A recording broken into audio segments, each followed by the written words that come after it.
I don't think you're going to be the most hated man in wrestling after this interview. Well, it's kind of ironic because I've been back and forth with APW a lot of times. I mean, that was my home. They gave me the opportunity to become a pro wrestler, and specifically Roland Alexander and Mike Modest, where I can say this, they were actually my two biggest fans. From the day I walked in the door, they were my two biggest fans. They stuck up for me and stood up for me and, believed in me the entire time I was going through training. They weren't going to let anybody tell them that I shouldn't be there or that I shouldn't get a chance or I don't deserve it or anything. They weren't going to let anybody tell them that. And because of that, I got a lot of heat when I first debuted. Because I debuted right into the main event. And part of the reason I could debut right into the main event was, one, I could take the sickest bumps people shouldn't even be able to take. And two, I could talk my ass off. And I think part of the reason I was able to make it is because I could talk my ass off. I think I convinced them, because they didn't want to let me sign up at all. When they saw me and how small I was, they were like, he's going to die in the ring. We don't want him to sign up. But you ever notice how much bigger you get when you can talk? I once asked the promoter, because they brought me in there just to win their world title, and I go, why am I in your world heavyweight division when I'm, you have your cruiserweight champion weighs like 40 pounds more than me, and he's like, he goes, when you get on the mic, you are a super heavyweight. He goes, when he gets on the mic, he's just a cruiserweight. He goes, I can't put somebody in there. He goes, the way you speak, people believe you're larger than life. And I think that that's where what they're pretty much telling you by throwing you in the main event is that you probably have a persona about you that makes you larger than life. And that, I can tell the truth and tell you. I can tell you the truth and tell you that the main event match, I was put in the main event because I was a referee, and week after week I get attacked by people who didn't like the decisions I made, and that was the storyline we were doing. And I get dropped on my head, thrown 5 rows deep, or anything like that. And the main person that was attacking me was Max Justice. I don't know if you remember him, Mike Diamond, 6'6", 310, huge. He'd give me a monkey flip. He'd tag me in the corner, give me a monkey flip that was higher than most guys take backdrops. And then he'd always finish off giving me the gory buster. And leave me laying, I get carried on a stretcher week after week after week. And one day I was supposed to be finally sick of it. He grabbed me by the throat to choke slam me, and I kicked him in the groin, tore off my referee's shirt, and said, I'm done with this. And the next week, he had to fight the guy that I was sticking up for at that time, which was No Chance Chris Ward, which I'm sure you never heard of unless you saw him with me. Because he followed me around for years afterwards, every promotion I go to trying to fight me. But the very next Gym Wars, which is what the shows were called, I was refereeing the title match between him and Chris Ward. And in the middle of the title match, I turned and knelt Chris Ward with my finishing move, which was the acid drop, which I always felt like Spike Dudley stole from me, but that's okay. So I hit him with the acid drop, Justice pinned him, and I became a bad guy. People didn't like me anyway, so I figured, why fight it? I told everybody in the gym to go to hell. I told Roland Alexander to kiss my ass. And I said, I'm taking over APW. So, anyway, my point to that was my very first match was a 2 out of 3 falls match against Chris Ward and a mystery partner with Max Justice as my partner. And the match went 45 minutes. And I don't have to lie or deny it, I probably wrestled about a negative 5-star match. But the spots that I was in with Modest where we were finishing were, if you just cut the tape out and just put those spots in, it was a 5-star match. Because with Mike Modest, guiding me, I looked like $1 million. Besides that, one of the best I looked like about $250. Yeah. Mike Modest gets the worst. He gets the shaft for being short, and it pisses me off. Mike Modest gets shafted for being short, and it pisses me off. Oh yeah. I mean, I've been in like I said, I've been in the ring, whether it be for 20 seconds or 20 minutes with, all of them, and. I got to tell you, I've never been more at home and more at ease than with Mike Modest. And I don't know if it's just because he was my trainer from the beginning or whatever, but, the bottom line is, if you can work, you can work with anybody. And that was always the person I stood there standing on the top rope posing like I was winning the match. He jumped up there and hooked me, and he backstepped himself up to the top rope to give me the Death Valley driver. I was willing to take that for him because I trusted him that much, Jeez. So... when you can work, you can work. And I don't think it matters how long you've known the person. When it comes to being a great worker, you can work with anybody. And Mike Modest just never ceased to amaze me every time he got in the ring.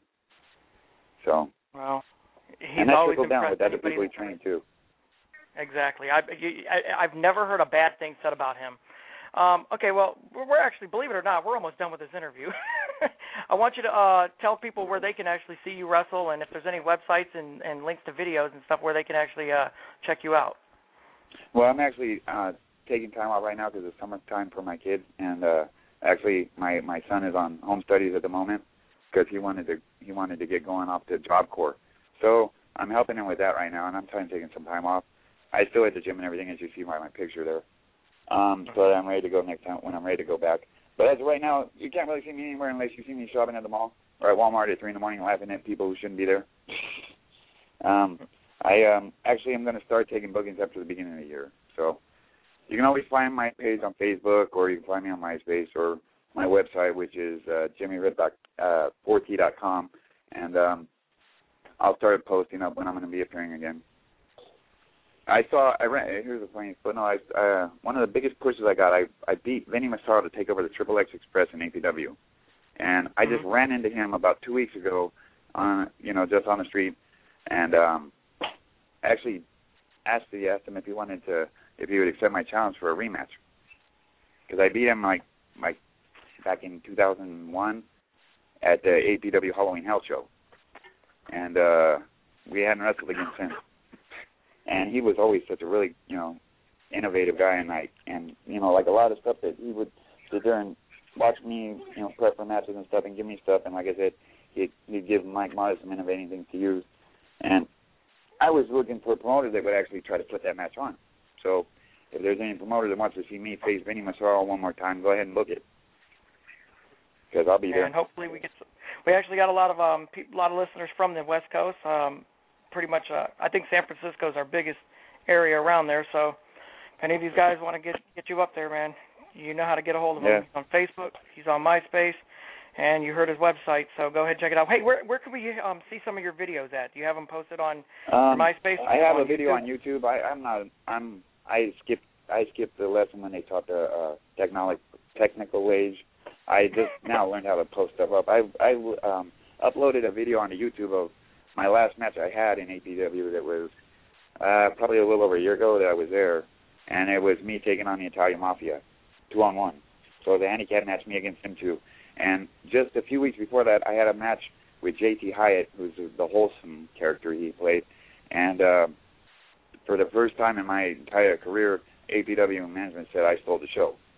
So I was completely flattered by that. And I noticed the very next show, fans started cheering me. Without me even soliciting it, they started cheering me. I guess out of respect for, they never saw me work that well, I guess. I don't know.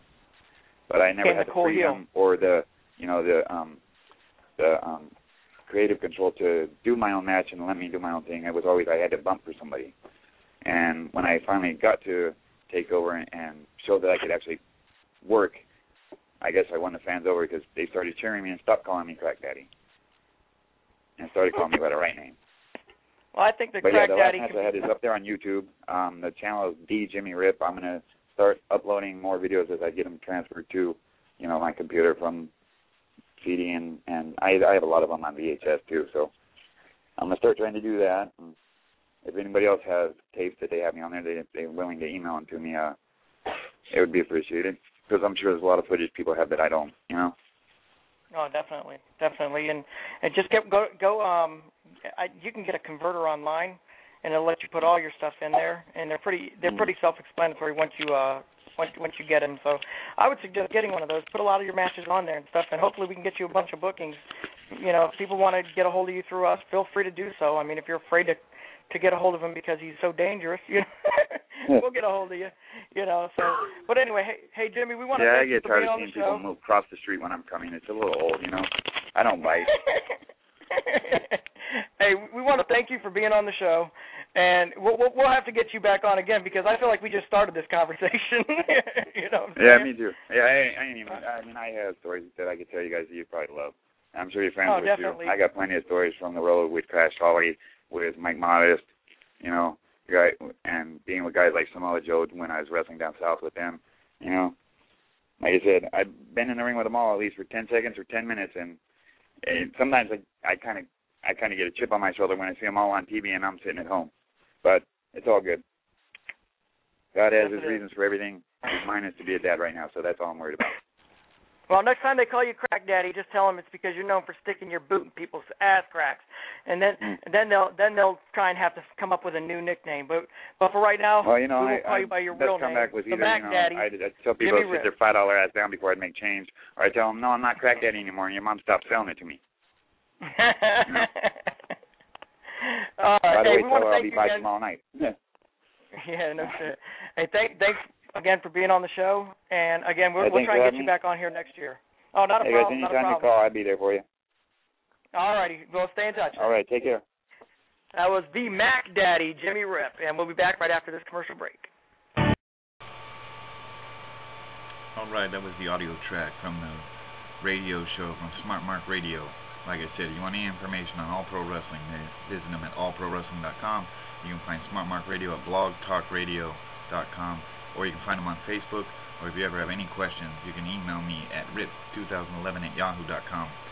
Matt Music says we're out of time this week, so stay tuned, subscribe, comment, and be sure to tune in next time for another ripping them a new one.